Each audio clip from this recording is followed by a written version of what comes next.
Ready, set, go. That's how I Ready, start. set, go. That's how I start every podcast.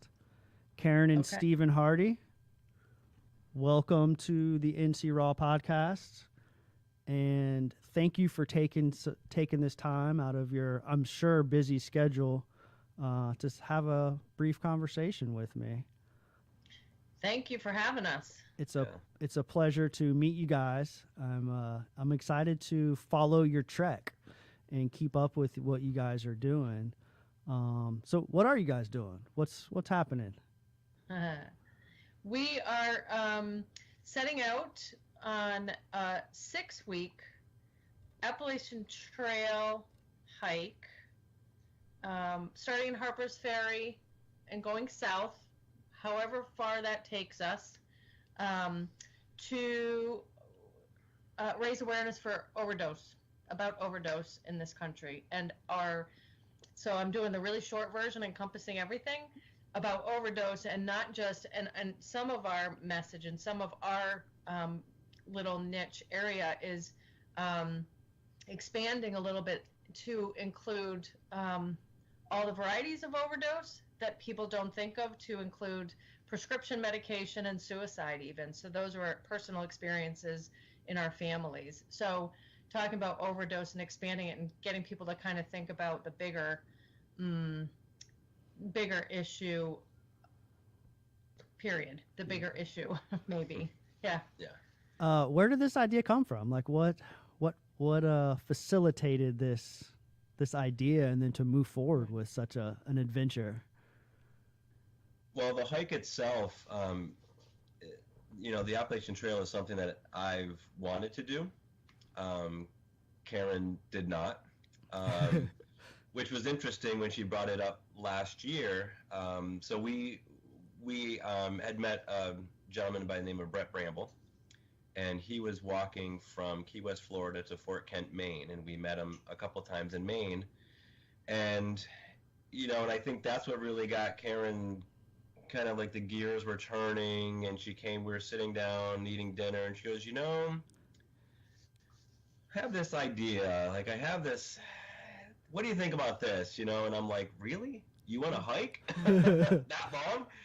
And so we just, we've been planning and preparing, and, we've done other types of fundraisers, as far as like cycling, but this will be the first one as far as a long distance hike. Mm-hmm. So it's pretty exciting. How long are you do you plan to be gone for? And then do you have like a goal as far as how many miles? Because I saw you kind of like, it's more about the adventure and the interactions with probably the community and who comes out and cultivating relationships and the message behind, as opposed to the distance. Is that correct? Yes. Yeah. Yes. Like we're looking at 6 weeks of, being down there on the trail. Miles, we don't really know what we're going to do. And, I guess we can say if we have the opportunity to talk to a bunch of people, if we do 8-9 miles a day, yeah, most hikers would look at that and go, you guys are crazy. But that would be awesome. If that's what's holding us up, is being able to talk to people. And so it's really just about being out there and, and then, like you said, interacting, just getting that connection with people. And miles is something that I had to curb my idea of this whole hike, because I was so focused on, okay, we have this time, we have this distance, we have, this really structured, rigid, and it was like, wait, what are we doing again? Yeah, exactly. Like we're going out to talk to people. Oh, not necessarily to do a quarter of the trail. It's about doing the awareness aspect of it. Sharing the message with those you do engage with. I followed a little bit of Brett's walk, and now I'm following Jesse's walk, and like it's beautiful to see when the community, wherever you're popping into, when the community finds out what's happening, and then they want to come out and not just like meet you and shake your hands, but even like tag along for a few miles. Is that something that you guys are like interested in, looking forward to? Yeah. Yeah, whoever, it's interesting. We've watched obviously all of their, not all, but we've been following their walks and all the posts and all the videos of people they've talked to and and meetings that have been held. And one of the things we were talking to Brett the other day, and one of the things that he said is that, people who already know are the ones who are kind of supportive, and that's great.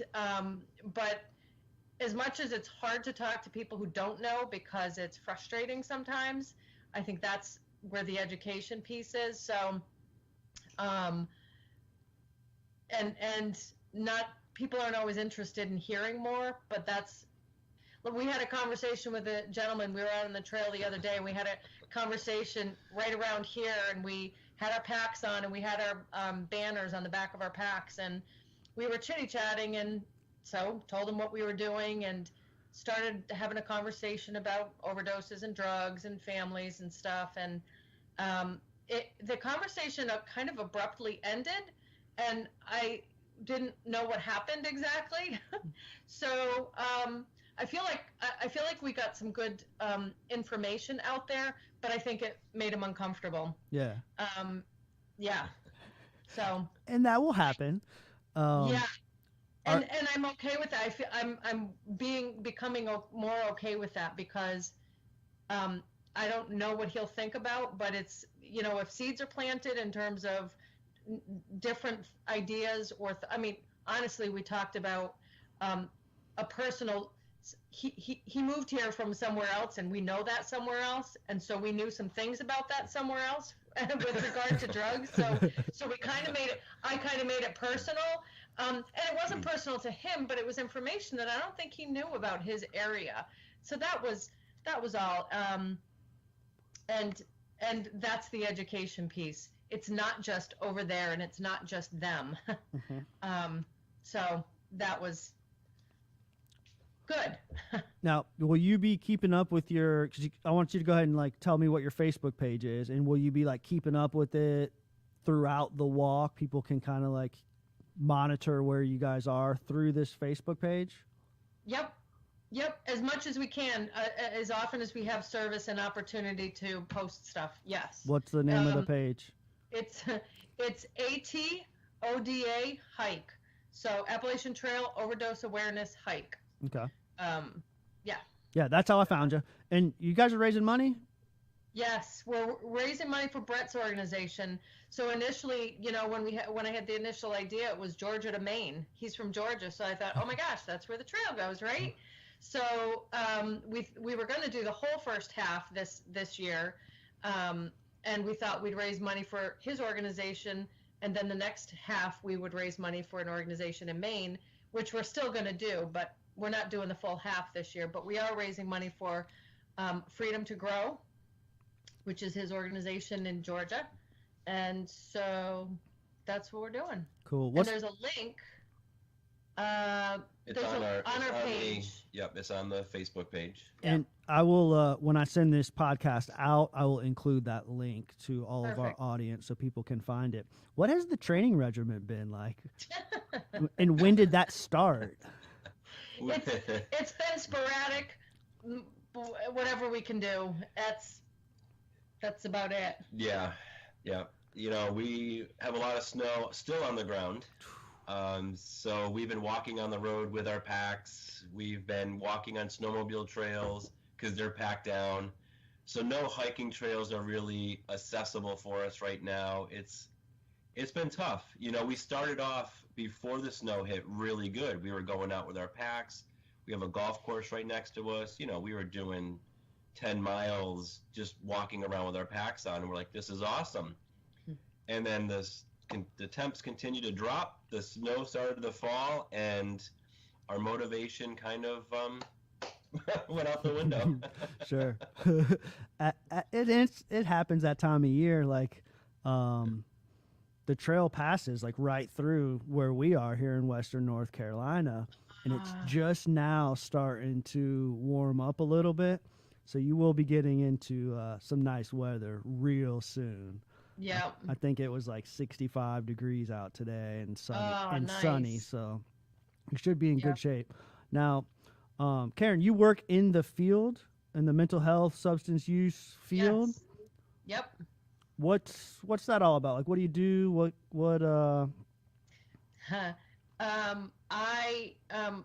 I'm a mental health counselor primarily, but I have an addiction certification that I've had for quite some time. So kind of my specialty areas that I list on my website are a lot of trauma, addiction, and families, and addiction. I don't work with families, but it always comes up. I always listen for how family members may be affected, and because that's a really big important thing. So trauma is a big part of what I do. Addiction, they're really closely related a lot of times, and so yeah, that's what I do. Awesome. Yeah. Now you both, I think like that's the catch with this whole addiction thing, and is that it's not just a disease of an individual. I can remember looking back in early recovery 4 or 5 years ago when I was I'm a part of the Refuge Recovery Fellowship, which is a Buddhist inspired path. And so when I was going through my inventories and doing my meditation in early recovery, what was on my mind was that like all of the damage that was done to myself, and that there wasn't a whole lot of residual effects out there to, like, I didn't harm a lot of people. This was just my interpretation. I didn't harm a lot of people. There wasn't a lot of damage done. And the more I meditated and the more I really like self-reflected and looked at the relationships of individuals that I loved and my family members, the more I realized that, I wasn't there for the entire lives of my nieces and nephews being born and their entire life. And I wasn't present for my siblings' weddings and all of the things that, and what I realized was there was a lot of residual damage that was done. And like, you guys are embarking on this walk, you're going to engage all of these individuals, and like 9 times out of 10, there will be somebody that has been affected by this disease. Whether it was the guy a few days ago that wasn't too interested in talking, or whether it's somebody that's going to open up and say, yes, I lost a loved one 2 or 3 years ago, and this is what happened. And it allows you to like engage in that dialogue. So I think it's beautiful that conversation is now taking place here in 2019, whereas like 10 or 15 years ago, it was all about kind of like the things that cause a lot of that guilt and the shame. It's all about you and what you did and how are we going to fix you. And now it's kind of like a part of the healing process encompasses the family, and it encompasses addressing a lot of that trauma, early childhood trauma and things like that.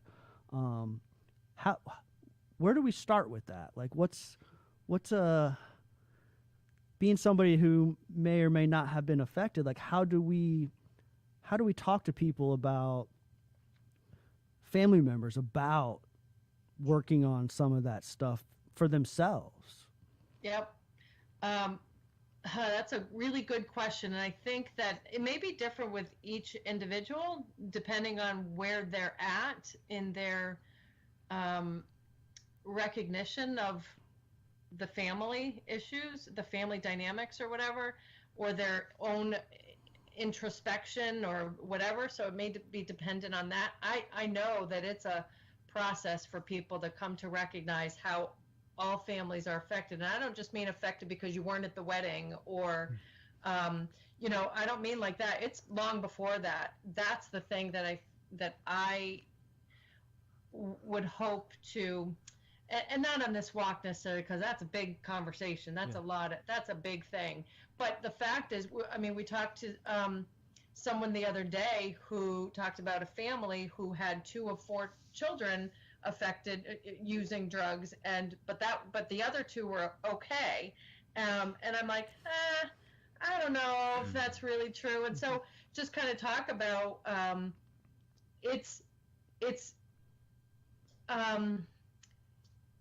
it starts long before that. It just starts before that. It's family dynamics, it's feelings, it's communication, it's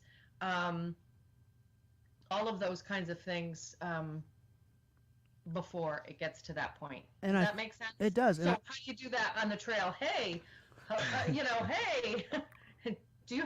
Well, what's going to happen is, like, this is because you're documenting it and it's going to be out there on social media, is that people will engage with you. Hearing some of your story, like down the road, once you finish this walk, and if you decide to do additional stuff, like, people will contact you through your page and they'll reach out and say, hey, I saw what you guys are doing. I think it's an awesome thing. I'm going through this, or I'm going through that, or we already went through this. And they'll kind of like open up and be very forthcoming with their stories. You talked briefly, interacted with my co-host, Caleb McCoy, through the post that I made that was kind of publicizing this podcast. And he, last summer, he is from the Cherokee Indian Reservation here in town. And last summer, he ran. He's a endurance athlete, and he ran from Cherokee, North Carolina, along the Trail of Tears to Oklahoma. Wow. Kind of as an overdose awareness thing, and kind of a spiritual adventure, and kind of a personal recovery and growth mission.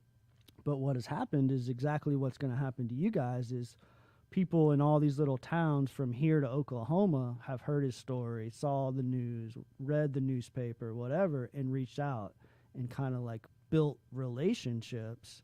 And now, like, we'll contact him and ask him questions, or just let him know that they see what he did and why he did it, and even like the impact that it had on their lives. And I think that's, and I'm sure Brett probably has talked with you guys a little bit about that, because I'm sure he experienced the same sort of thing.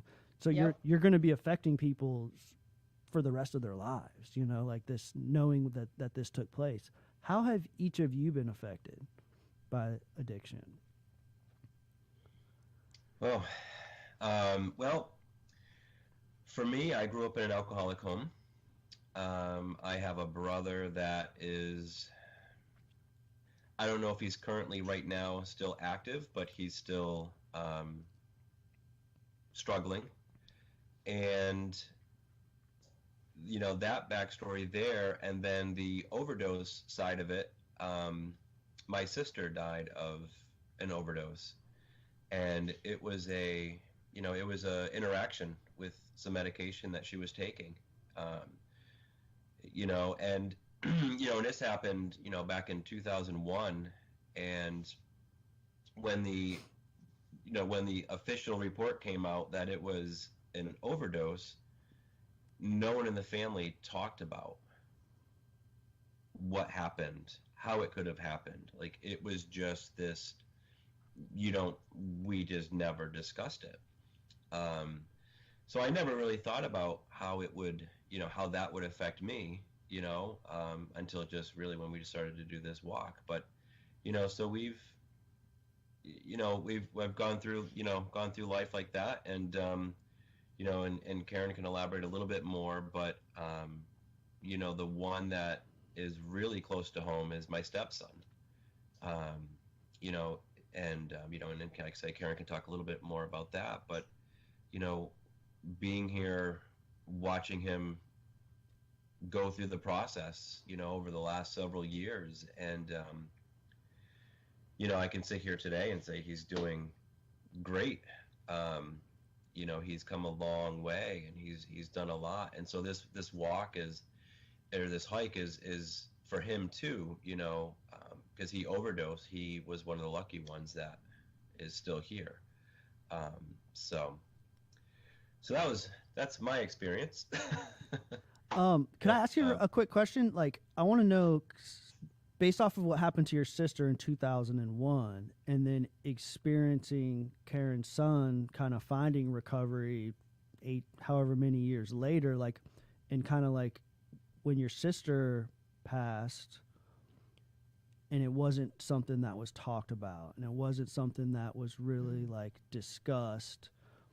How has like your personal experience or perspective on this whole process of recovery changed from back then, because like back then it was something that we kind of like hid, and that kind of facilitates some guilt and some shame and things like that. And whereas now, like, we're out in the open, we're walking on the Appalachian Trail for overdose awareness. Like, that's a major shift in mindset surrounding recovery and surrounding addiction.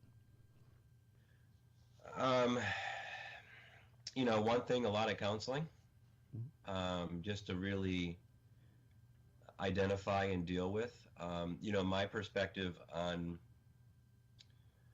addiction and just the whole substance use disorder, so I blame my mom a long time for what happened, like just how she treated my brother, who was active throughout almost his whole life. And that changed once it was my stepson, so things shifted of, oh, it's not my mom's fault that my brother was doing this, because it's not Karen's fault that my stepson is doing this.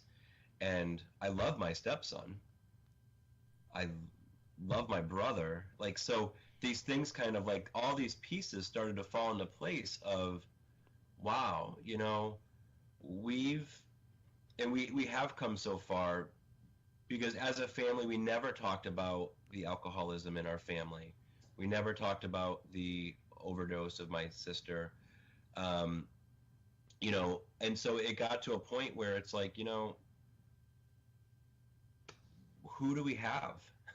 Like, we can't talk to, it seems like we couldn't talk to anybody. Once we got to the point of talking, it's like, well, who do you talk to? You can't talk to your family because they're not ready.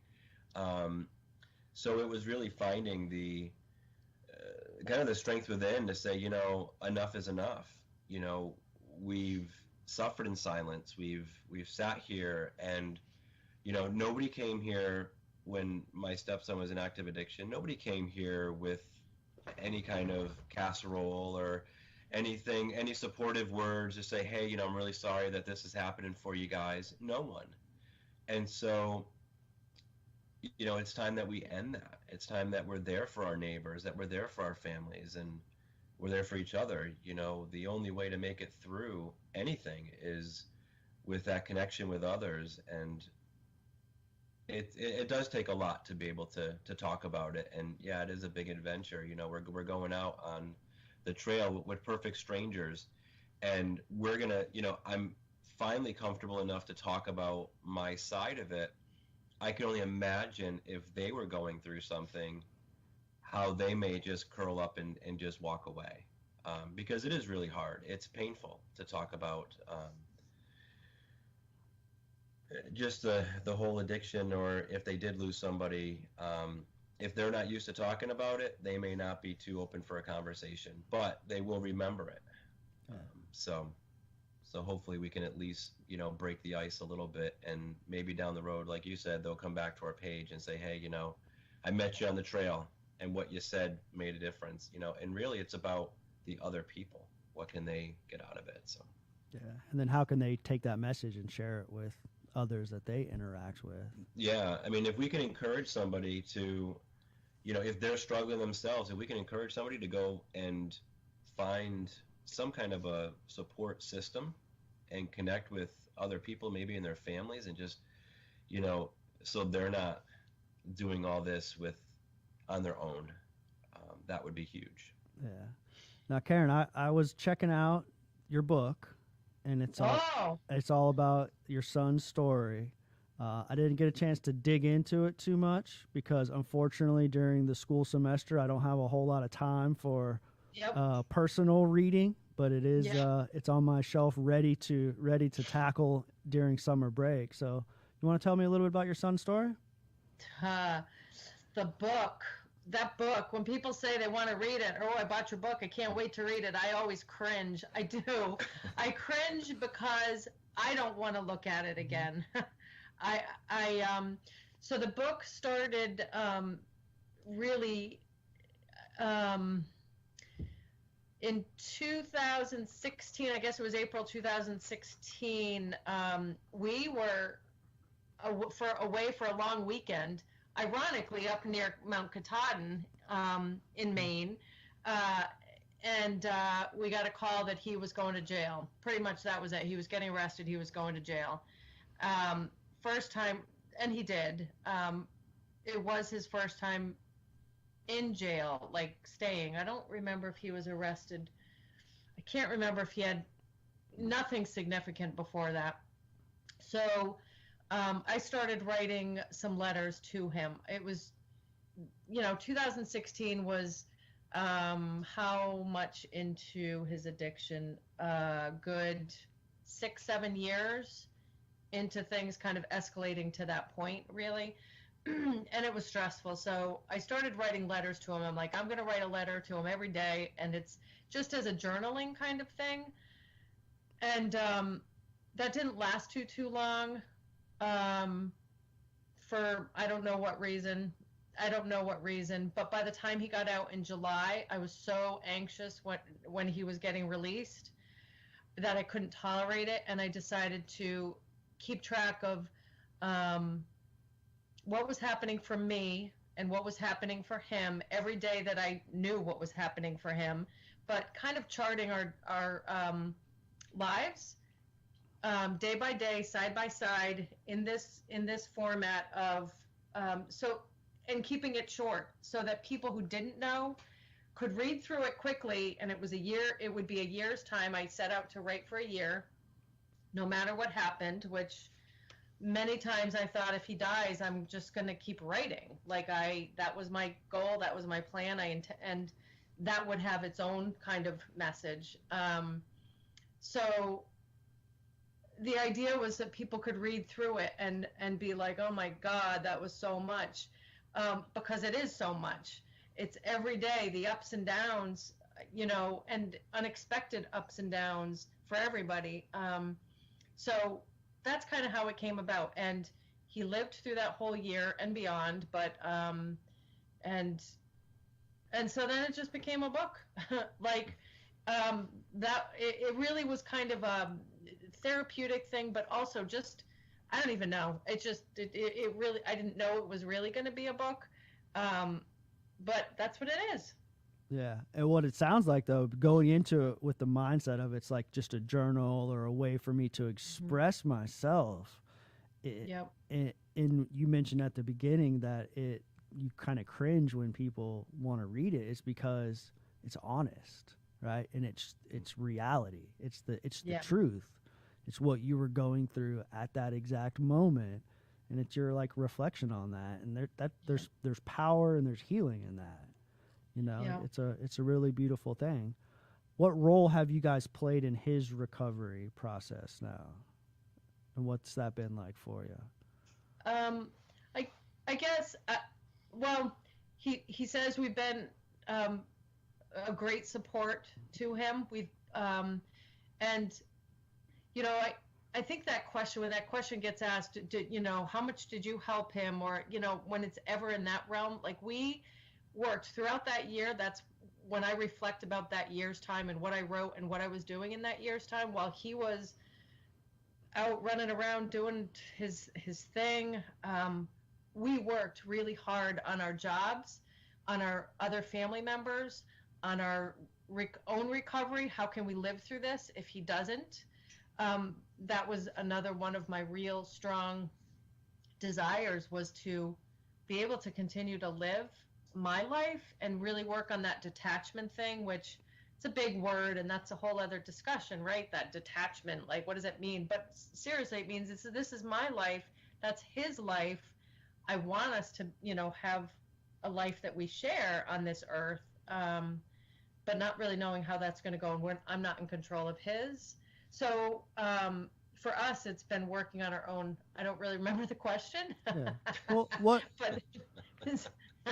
what was that process for you guys like then, for taking care of yourself and kind of healing yourself throughout that experience? What action did you take personally? Yeah. Oh, so I remember your original question about his recovery. So our recovery was, kind of doing our meditations. We did a lot of meditation. We went to a couple over these last few years. We've done a couple of silent retreats, which is Yes. amazing. Amazing. I highly recommend silent retreats. Counseling and meetings, various meetings, talking to other people, being in nature, going out into the woods. It's so healing. Just really trying to stay grounded and connect with other people who are trying to do the same things. Yeah. Staying connected. That's where it's at. Yeah. What do you guys have planned for after this thing's over? 6 weeks from now, like what's your life gonna look like? Well, I know what we have planned. I don't know what it's going to look like. I know what we have planned, right? Right? Okay. So you can plan, but don't plan the outcome. So, but however, we are planning some outcomes because I have, with my private practice and a billing agency that I work through, am opening an IOP within my practice. So that's happening within the first couple weeks of us coming back. I'm having a grand opening for that. We have a lot of plans to continue this work beyond this hike that I think this will, like you said, only build in momentum from here of building. We purchased some land in this area and we plan to hold retreats, various kinds of retreats on that land. And one of our focuses is for family members of folks with addictions to come and be in those woods and be quiet and be connected with some other folks who get it and have some healing time. We both do Reiki, and we lead mindfulness, meditations and some other things. So we want to incorporate all of that. Huge part of the recovery process. That's quite a vision. Yeah. I love it. Well, if you guys ever make it down this way to Western North Carolina, we will. You let me know, and we will get together. Yes. I will get out on the trail with you. Caleb kind of talked to you. We got some plans. He wanted to do another run this summer, so we're going in June out to the Pacific Coast for a little bit. I don't know how much running and biking I'm gonna do. I'm more like facilitating the logistics of it, and then documenting some of the run. But I would love to keep in touch with you guys, and just know that I'm gonna be rooting for you throughout this trek and keeping up with the entire run. So I greatly appreciate your guys' time. Thank you. And I look forward to keeping up with everything that you guys are doing. I think it's just a phenomenal thing that you guys are doing. Thank you so much. No problem. I'm going to sign off, and I'll keep you guys on in just a second, though, okay? Okay.